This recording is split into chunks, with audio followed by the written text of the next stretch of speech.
ulit sa aking YouTube channel, Quezon Province Realty TV. Okay, it's me again, Miss Geraldine Villarasa. Okay po, meron na naman po akong i-vlog ngayong araw na to kahit umuulan. May isa na naman po akong property na i-aalok sa inyo. Siya naman po ay 7 hectares. Then tax declaration po ang hinahawakan ng mga taga-pagmana. Then ang nasa tax declaration po ay si lola nila. Then yun din po ang naka-record sa DNR. Kaya po yung ating tax declaration ay talagang may record po siya sa lahat po ng sangay ng gobyerno. Ano po?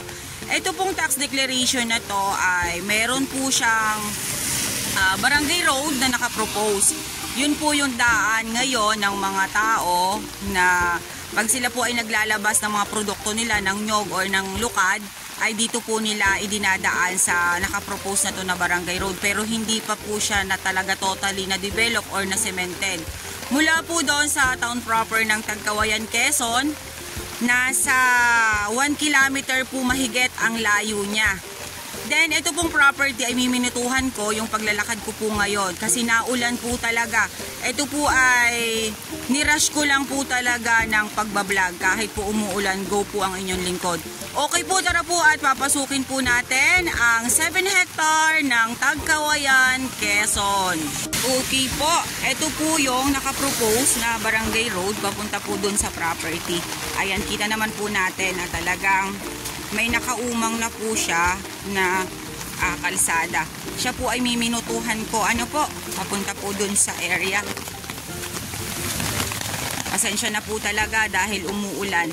Kailangan ko lang po talaga itong i-vlog kasi urgent na urgent po sa mga seller na maibenta talaga yung area. Minutuhan mo nga hoy kung ilang minuto.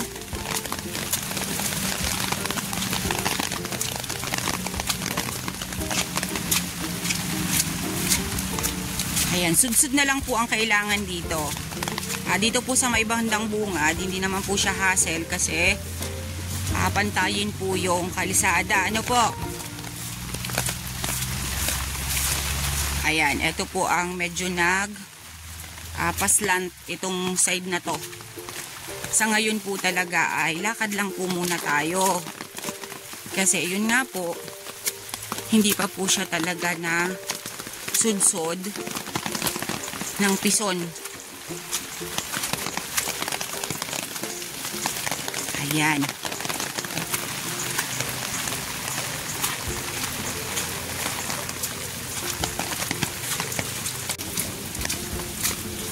Ayan, kita naman po ninyo talagang nakaumang po yung kalsada.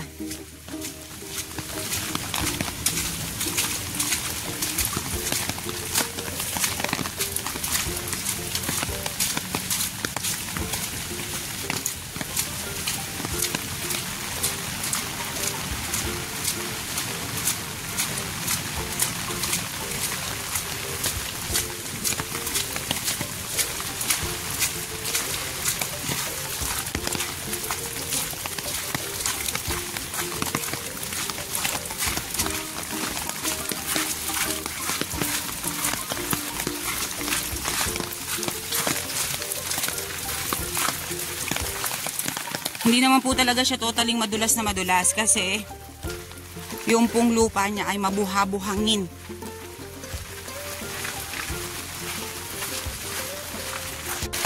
Ayan po, eto pa po yung barangay road na nakapropose dun sa property. May tatawirin po tayo na isang maliit na sapa. Ayan. Ibig sabihin po dito sa lugar na to, maganda po ang source of water.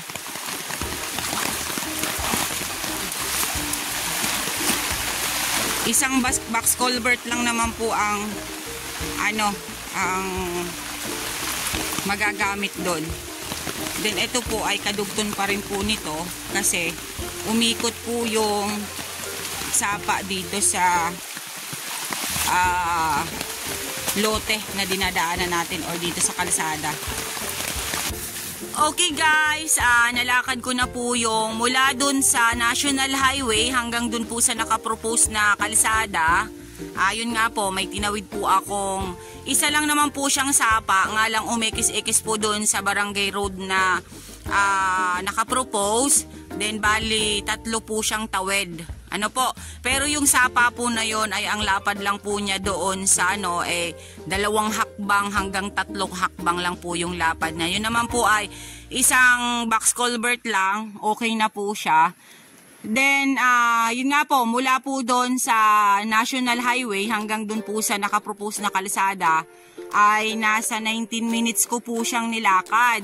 Kasi nga po ay maulan, hassle po yung paglalakad namin dahil kasagsagan po talaga siya ng ulan. Pero pag mainit po yan, nasa 10 minutes lang po yan nalakad or wala pang 10 minutes sa akin. Then mula naman po doon sa barangay road na nakapropose, ay meron po siyang papasok dito sa property na right of way. Ito po talaga ay noong pa ay daanan nila nung pang sila ay nandito nakatira. Kahit naman po ngayon yun pa rin po ang daan nila kasi yung pong madadaanan na yon ay kamag-anakan din po nila at yun po ay nakasama sa buong plano. Ano po? Ayan po, lumakas na naman po yung ulan kaya medyo po talaga hassle yung pag-akyat ko ngayon dito pagpunta dito sa property. Mula naman po doon sa nakapropose na barangay road hanggang dito po sa property, nasa 50 to 60 meters ang layo niya. Ano po? Wala po tayong po problemahin doon kasi magkakamag-anak po sila. Sila po ay nasa isang buong plano dati nang hindi pa po sinasubdivide nga itong property na pinagkanya-kanyahan na po ng gayat na ipinangalan po sa bawat isa na tax declaration. Okay po, nandito na po ako sa area kahit po talaga sobrang lakas ng ulan at bumabagyo. Ito po ay blinag ko kasi ito po ay murang-mura po itong farm lot na to dito sa Tagkawayan, Quezon. Ayan, makikita po natin. Medyo po siya tumalibis dyan sa side na yan. Ayan po. Then, ayan, talibis din po dyan sa side na yan. Ito po ay may palayan. Yang pong baba na yan, yung baba na yan, yan po ay palayan. Ano po? Okay. Lilibutin po natin. Kahit po bumabagyo ang Tagkawayan, Quezon ngayon. Ayan, may mga pangilan-ngilan naman po siya na nyog na bagong tanim. Ayan po ang palayan dyan sa babang yan. Mamaya po ay pupuntahan natin siya. Medyo po kakaunti na yung mga nyog. Ito po ay murang-mura na po ito. Sa presyo po nila seller na 1.2 million, may 7 hectares ka na po na tax deck. Yun nga po, pina-research na po ito sa DNR. Siya po ay may record. Kaya wala po tayong aalalahanin. Ano po? Ayan, linis lang po talaga ang kailangan nito.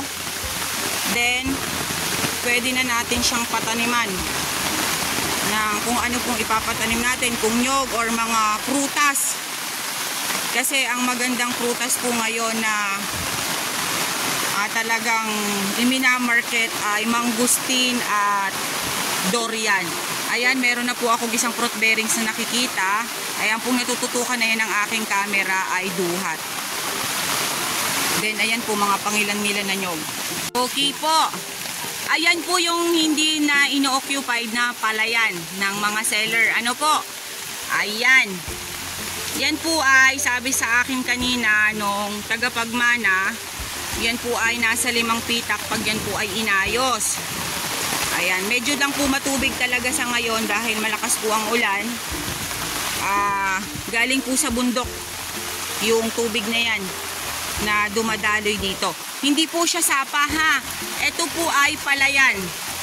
Talaga lang pong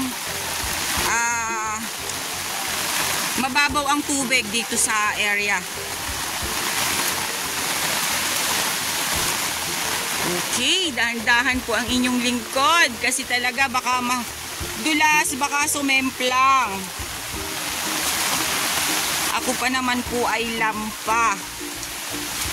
Ouch! Okay. Ayan, medyo po siya patalibis ng konti. Ano po? Maganda po yung lupa niya. Alam niyo po kung bakit? Yan po yung sinasabi ng isa kong buyer na magandang pagtaniman ng saging na saba.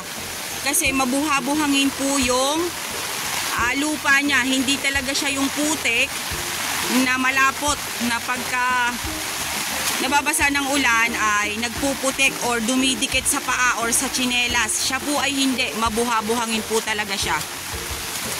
Then ayan, may mga pangilan-ngilan po ng nyog. Ayan, meron po ditong Indian mango. Ayan po, medyo po dyan, tumalibis din po dyan sa side na yan. Papunta po doon sa palayan. Ayan po, yan naman pong side na yan. Ayan, medyo lang po din dyan nag-islant ng konti. Pero pagdating doon sa medyo pataas ay pantay na. Talaga pong ito ay linis lang po ang kulang. Yung nga pong isa kong buyer na nakabili, siya po ay farming po talaga yung kanyang purpose dun sa pagbili niya ng property sa akin dito sa Tagkawayan. Yung mga ganyan pong klase ng lupa or shape ng lupa, yan po yung gustong gusto niya kasi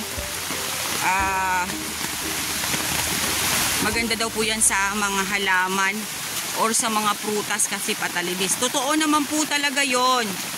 Kasi nga po, once po na ang property ay talibis, pag ganyan po siyang umuulan, hindi po naiistakan ng tubig yung taas.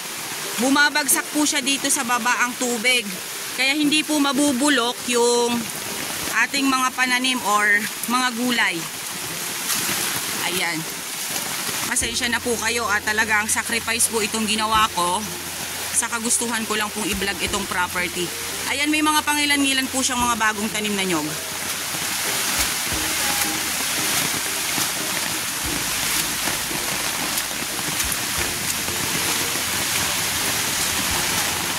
Ayan. Ayan po, yung kabilang side na yan. Kasama pa rin po yan sa property. Yan. Then sabi po sa akin ni seller, ito po ay may buhay na sapa dito. Boundaries. Kadugtong po nung dinaanan natin kanina. Yan. Talibis pa rin po dito sa side na to. Ayan. Napakaganda po nitong bakahan.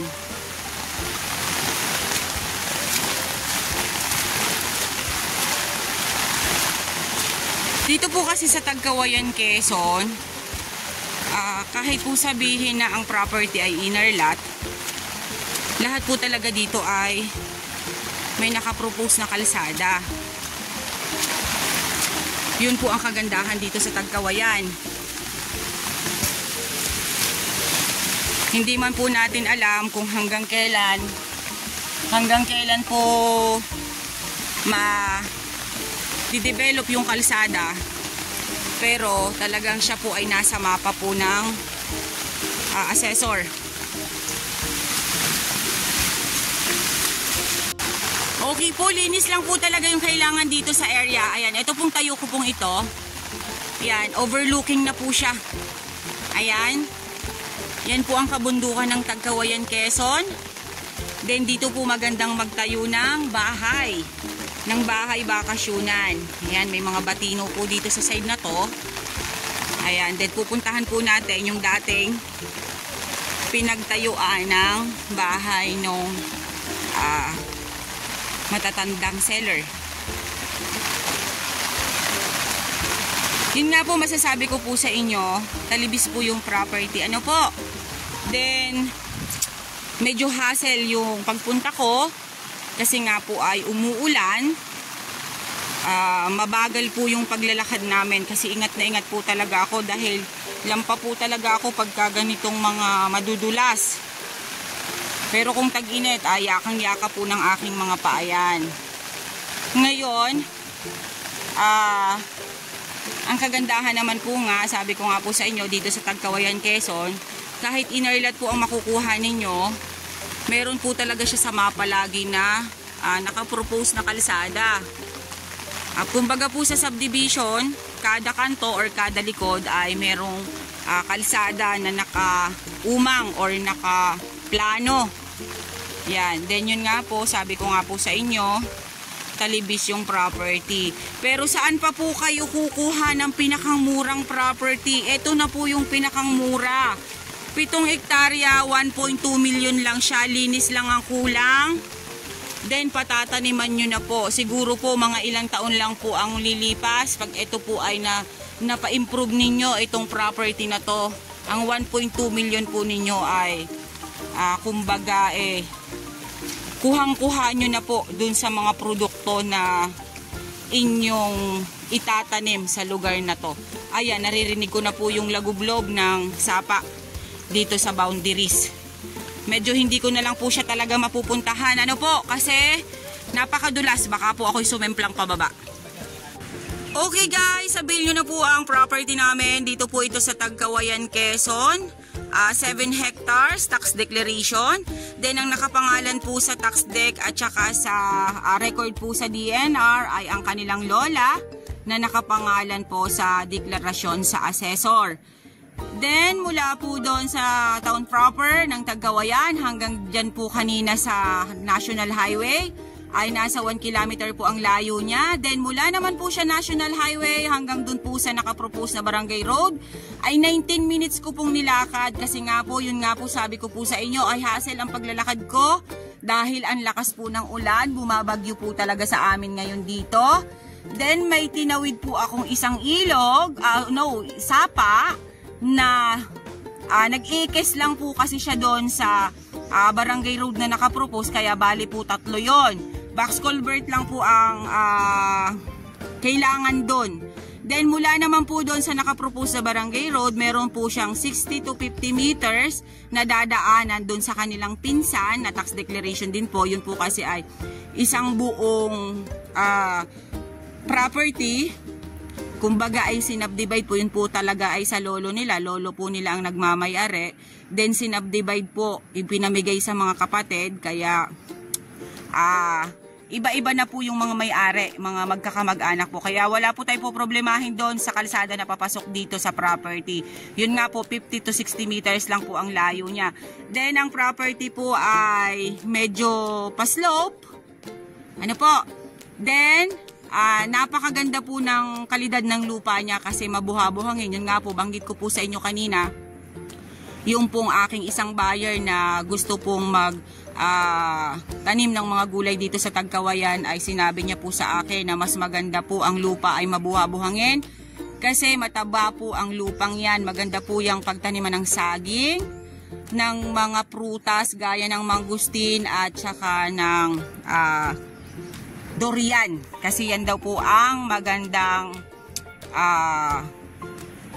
pagkakitaan. Okay po, ang presyo po nito ay 1.2 million sila seller. Then meron po siyang source of water na sapa dito sa boundaries. Then may bukal. Then may cellphone signal. And yan po, linis na lang po ang kailangan dyan. Kayo na lang po mag-i-improve ng property. Sa halagang 1.2 million po, meron na po kayong ganitong kalaking hektarya dito sa Tagkawayan, Quezon. Okay po, once again po ako po ulit ang inyong site locator, si Miss Geraldine Villarasa. Muli po akong maglalambing. Pa-like and share po ng aking mga vlog and pa-subscribe na rin po ng aking YouTube channel, Quezon Province Realty TV. Okay po, ang fruit bearings po dito pala ay mangga, santol at avocado. At saka meron po siyang 5 pitak na palayan. Okay po, thank you for watching!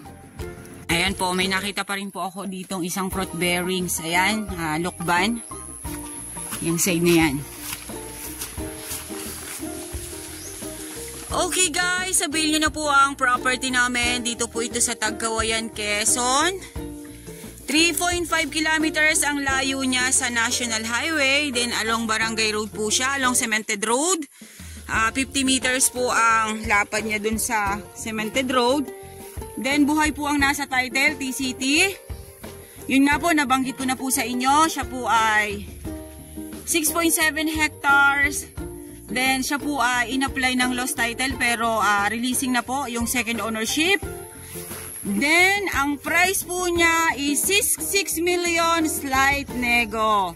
Okay, kayo na pong bahala mag-usap ni seller tungkol po sa presyo kasi alam naman po natin ang mga buyer, ang mga mamimili ay talagang tumatawad. Kaya kayo na po ang bahalang magtawaran ng may-ari. Okay po, once again po, ako po ulit ang inyong site locator, si Miss Geraldine Villarasa. Muli po ako maglalambing, pa-like and share po ng aking mga vlog. And pa-subscribe na rin po ng aking YouTube channel, Quezon Province Realty TV. Okay po, thank you for watching!